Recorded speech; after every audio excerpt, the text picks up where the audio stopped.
はい、こんにちは。MD ジャックです。皆さんこんにちは、アイです。ハロハロー、ミミィです。今回は、ヘッドフォンじゃん。珍しいね。ヘッドフォンやダック、アンプにも興味はあるんだけど、イヤホンレビューが中心で、なかなか他のアイテムのレビューができなくてね。今回は、リンソールオーディオさんから送っていただいた、正オーディオのニューモデル、ゴーストを聞いてみるよ。年明けすぐに聞き始めて、1ヶ月以上聞いてみてる。最近ヘッドフォンは、ゴーストしか使ってないんだ。お気に入りってこと？まあ、そうだね。でも、最初の数日は、全然自分には合わない、なんて思っていたんだ。それがあることをきっかけに変化したんだよね。へえ、そうなんだ。面白いお話が聞けそうですが、後ほどお願いするとして、まずパッケージ内容から見ていきましょうか。そうだね。まず外箱はこんな感じ。本体はケースに入ってた。移動中に外で使う場合にも家で保管しておくにもケースは便利だけど、本体はこれ以上折りたたんでコンパクトにはならない。両端タイプのケーブルと標準プラグへの変換ジャック、そしてマニュアル。ケーブルはきしめんタイプ。個人的にちょっと苦手だったので別のケーブルを買い足した。そんなに高いものじゃないけど、編んである方が慣れてて取り回しがしやすい。ケーブルの変更で音質の変化は特に感じなかった。本体の作りは結構武骨な感じで、イヤーカップ周りの可動部は基本ここだけで、上の動画の通り装着後微調整ができるのかちょっと心配だったけど、横から見るとカップがちょっと傾いているのが効いているようで、装着してみると問題なかった。イヤーカップの上下の調整幅は片側約 3.5 センチ伸縮する。私の場合、左耳穴から頭頂部を通って右耳穴までが42センチあるけど、両側を最大に伸ばした状態で耳のどこにも当たらない調整ができた。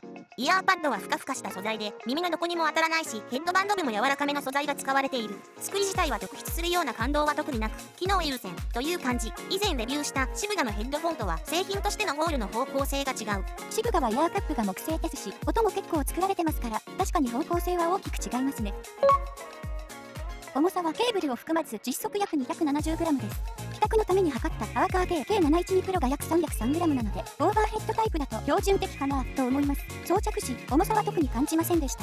ドライバーは 40mm サファイア複合ダイナミックドライバー。強力な N52 ネオジム磁石が使われているわね。N52 ネオジム磁石はイヤホンでもおなじみね。オープンバックデザインで開放感あってすごく楽。デメリットは音漏れだけどね。価格は17,000から18,000円ぐらいです。愛の感想ですけど、外観の作りだけから判断すると1万円ぐらいかなと思っていたので、ちょっと意外でした。ではジャックさん、音質についてお願いします。はーい。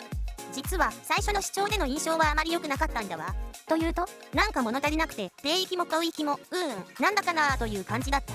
2日ぐらい使ってみて、しばらくエイジングしたけど、特に変化も感じられず。そうなの？好みじゃないってことなのかしら？ちょっとそんな感じもした。でも音楽以外でドラマ視聴で使ったらすごく良かったんだわ。セリフがとっても自然に入ってくる。なんか期待感上がるわね。結論から言うと、イヤホンのレビューと並行して聞いていたからで、イヤホンのように音がダイレクトに伝わってくる質感に耳が慣れていると、開放型のヘッドフォンは物足りなく感じるっていうことかな。耳を休ませるために2日ぐらいイヤホンを使わず、耳と脳がリセットできた状態で聞いてみたら、印象がかなり変化していい感じになってきた。ということは、イヤホンとヘッドフォンのレビューは同時にやっちゃダメなのね。そう思ったよ。特にゴーストみたいにフラット系の質感の場合はね。気づいてよかったね。レビューの結論変わっちゃうもんね。そうだね。家にあるモデルとしか比較できないけど、音質の傾向をもう少し細かく言うと、ソニー MDR-CD900ST とか、手話 SRH440 とかとは全然違う。それからシブガの2モデルとも違う。近いのはアーカー K712 Pro で、今域は712 Pro の方がむしろ少し派手さがあるぐらい。一応同じ条件下で測定したのがこれ。確かに K712 Pro の方が攻撃出てるのね。K712 Pro の音質の味付けは少ない方だと思っていたけど、ゴーストはさらに味付けされていない感じ。だから聞き方によっては面白くないよとって思ってしまうかも。ゴーストの音を収録してみたので聞いてみようか。今回は全く調整しない状態にしてあるよ。はいはい、音量上がるよ。ご注意ね。 여기 있어줘 알고 원해줘 내가 사랑한 우리가 사랑한 저 우주까지 몇 광년을 더 지나면 나의 맘말 거야.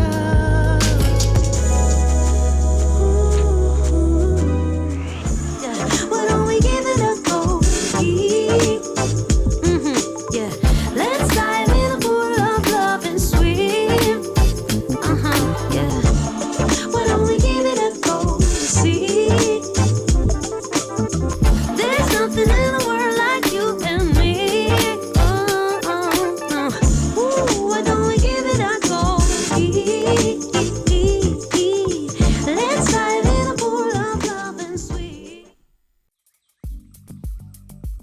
収録音が似ていれば特性がフラットに近いわけで、ゴーストは結構近かったんじゃないかな。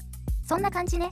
ちなみに自分がリスニングでイヤホンっぽい好みの音に EQ 補正した設定をピンクノイズに当てるとこんな感じ。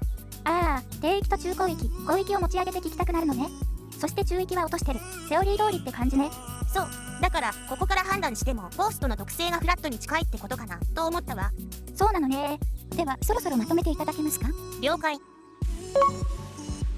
まとめると、装着感はイヤーカップ周辺は可動部が少ないが装着後はしっかりフィット。装着後は耳がイヤーパッドに当たることなく快適で、長時間使用でも耳が痛くならない。フィットしてしまえば 270g の重さは特に気にならない。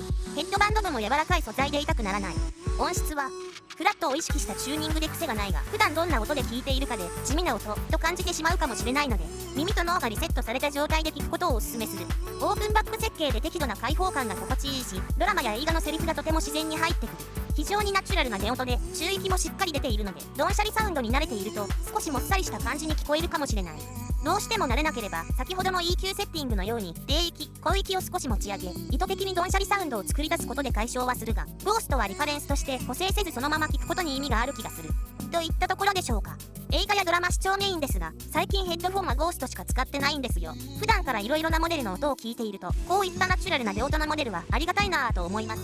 イヤホン特性寄りの耳になっている時は変なこだわりは持たず、ドンシャリ気味にして音楽を聴くこともありますが、補正しても元の特徴は残るので、本当に重宝していて、計712プロの出番が減りました。イヤホン面になっていると確かに地味に感じますが、ジャックさんの言う通り、愛もこういうタイプのヘッドフォン持っていたいなぁと思いました。じゃあ買うのかな？ポチるのかな？一晩考えようかな。まあ、ゆっくり考えてちょうだい。ということで、聖オーディオ、ゴーストのレビューでした。